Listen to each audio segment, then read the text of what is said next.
بات اس وقت کی ہے جب حضرت موسی بنی اسرائیل کو فرعون کے ظلم و ستم سے نجات دلا کر مصر سے نکال لائے تھے۔ یہ وہ قوم تھی جس نے اللہ کی نشانیاں کھلی آنکھوں سے دیکھی تھیں۔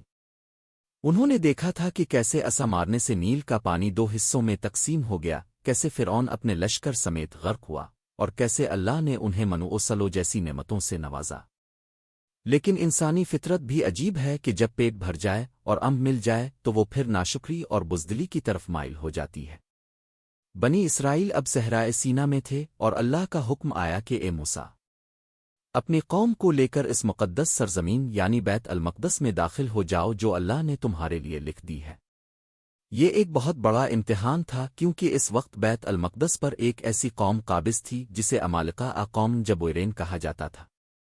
یہ لوگ عام انسان نہیں تھے بلکہ روایت میں آتا ہے کہ ان کے قد نہایت بلند، جسم فولاد کی طرح سخت اور چہرے اتنے خوفناک تھے کہ دیکھنے والا دہل جائے۔ ان کی طاقت کا یہ عالم تھا کہ وہ پہاڑوں سے بڑی بڑی چٹانیں اکھاڑ کر پھینک دیتے تھے۔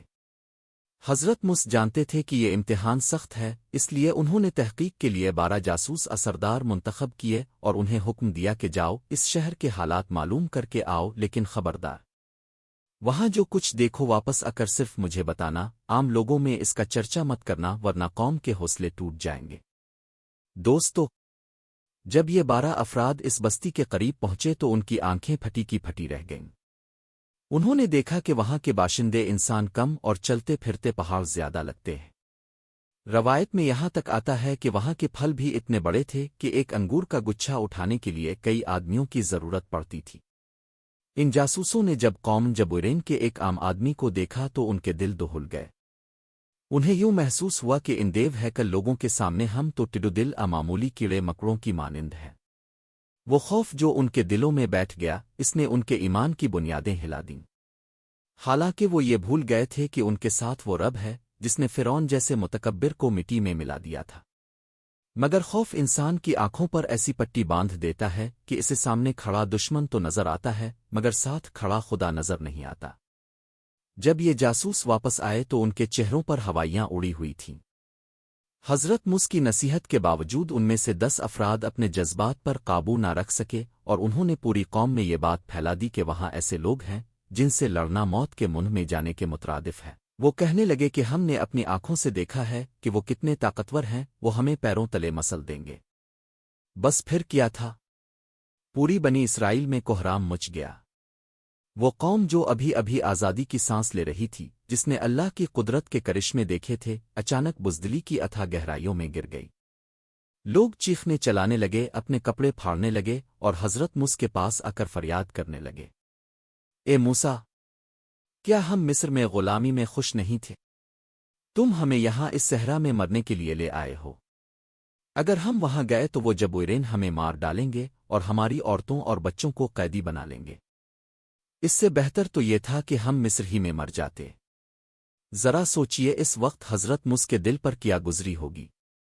ایک نبی جو اپنی قوم کی آزادی کے لیے بادشاہوں سے ٹکرا گیا، جس نے ان کے لیے اپنا آرام و سکون قربان کر دیا، آج وہی قوم اس کے سامنے کھڑی ہو کر کہہ رہی تھی کہ ہم لڑ نہیں سکتے۔ اس موقع پر ان 12 جاسوسوں میں سے صرف 2 اللہ والے ایسے تھے جن کا ایمان مضبوط تھا۔ ایک حضرت اوشے بن نون اور دوسرے کالب بن اوفنا۔ یہ دونوں کھڑے ہوئے اور اپنی قوم کو سمجھایا، اے لوگو، ڈرو مت، دروازے سے اندر داخل تو ہو جاؤ۔ اللہ کی قسم، جیسے ہی تم قدم بڑھاؤ گے فتح تمہاری ہوگی۔ وہ لوگ جسمانی طور پر بڑے ضرور ہیں مگر ان کے دل کمزور ہیں، کیونکہ ان کے ساتھ اللہ کی مدد نہیں ہے اور تمہارے ساتھ اللہ ہے۔ تم بس ہمت کرو، باقی کام اللہ کا ہے۔ لیکن جب خوف دل میں گھر کر لے تو نصیحت اثر نہیں کرتی۔ قوم نے ان کی ایک نہ سنی بلکہ انہیں مارنے کے لیے دوڑ پڑی۔ اس کے بعد بنی اسرائیل نے وہ تاریخی جملہ کہا جس نے ان کی بدبختی پر مہر لگا دی اور جس کا ذکر قرآن پاک میں بھی موجود ہے۔ انہوں نے حضرت موسی سے صاف کہہ دیا، اے موسیٰ، جب تک وہ جبویرین وہاں موجود ہیں ہم ہرگز اس شہر میں داخل نہیں ہوں گے۔ تم جاؤ اور تمہارا رب جائے اور ان سے لڑے، ہم تو یہیں بیٹھے ہیں۔ یہ الفاظ صرف الفاظ نہیں تھے بلکہ اللہ کی رحمت کو ٹھکرانا تھا، اس نبی کی توہین تھی جس کی دعاؤں سے ان پر بادل سایہ کرتے تھے اور آسمان سے کھانا اترتا تھا۔ یہ سن کر حضرت موسی کا دل ٹوٹ گیا۔ وہ اللہ کی بارگاہ میں سجدے میں گر گئے اور عرض کی، اے میرے رب، میں اپنی جان اور اپنے بھائی ہارون کے سوا کسی اور پر اختیار نہیں رکھتا، پس تو ہمارے اور اس نافرمان قوم کے درمیان فیصلہ فرما دے۔ یہ ایک نبی کی بے بسی اور دکھ کی انتہا تھی۔ اللہ رب العزت کا غضب جوش میں آیا۔ جب انسان اللہ کی نعمتوں کی ناشکری کرتا ہے اور اس کے حکم کے مقابلے میں اپنی بزدلی اور عقل کو ترجیح دیتا ہے تو اللہ اپنی نعمتیں روک لیتا ہے۔ اللہ تعالیٰ نے وحی بھیجی، اے موسیٰ، اب یہ قوم 40 سال تک اس مقدس زمین میں داخل نہیں ہو سکے گی۔ یہ زمین ان پر حرام کر دی گئی ہے۔ اب یہ اسی صحرا میں بھٹکتے رہیں گے۔ اور پھر دنیا نے دیکھا کہ وہ قوم جو بادشاہ بننے والی تھی صرف اپنے خوف اور اللہ پر کم توکل کی وجہ سے صحرا کی خاک چھانے پر مجبور ہو گئی۔ یہ علاقہ جسے مدان تک کہا جاتا ہے ان کا قید خانہ بن گیا۔ نہ وہاں دیوار تھی نہ زنجیر، مگر اللہ کا حکم سب سے بڑی زنجیر تھا۔ روایت میں آتا ہے کہ یہ 40 سال ان کے لیے مسلسل عذاب تھے۔ وہ صبح سفر شروع کرتے، پورا دن چلتے اس امید پر کہ شاید اب کوئی بستی آ جائے، مگر شام کو خود کو وہیں پاتے جہاں سے چلے تھے۔ وہ دائروں میں گھوم رہے تھے۔ یہ صرف جسمانی سفر نہیں تھا بلکہ روحانی گمراہی کی علامت تھی۔ ان 40 سالوں میں وہ تمام لوگ مر کھپ گئے جنہوں نے حضرت موسیٰ کو گستاخانہ جواب دیا تھا۔ غلامی کی ذہنیت والی پوری نسل صحرا کی ریت میں دفن ہو گئی۔ اس دوران حضرت موسیٰ اور حضرت ہارون کا بھی وصال ہو گیا۔ اللہ کی حکمت یہ تھی کہ پرانی نسل ختم ہو اور ایک نئی نسل پروان چڑھے، جس نے آزادی میں آنکھ کھولی ہو اور جس کے دل میں صرف اللہ کا خوف ہو۔ 40 سال بعد حضرت اوشے بن نون نے قیادت سنبھالی۔ جب یہ لشکر قوم جبویرین کے مقابلے کے لیے نکلا تو منظر بدل چکا تھا۔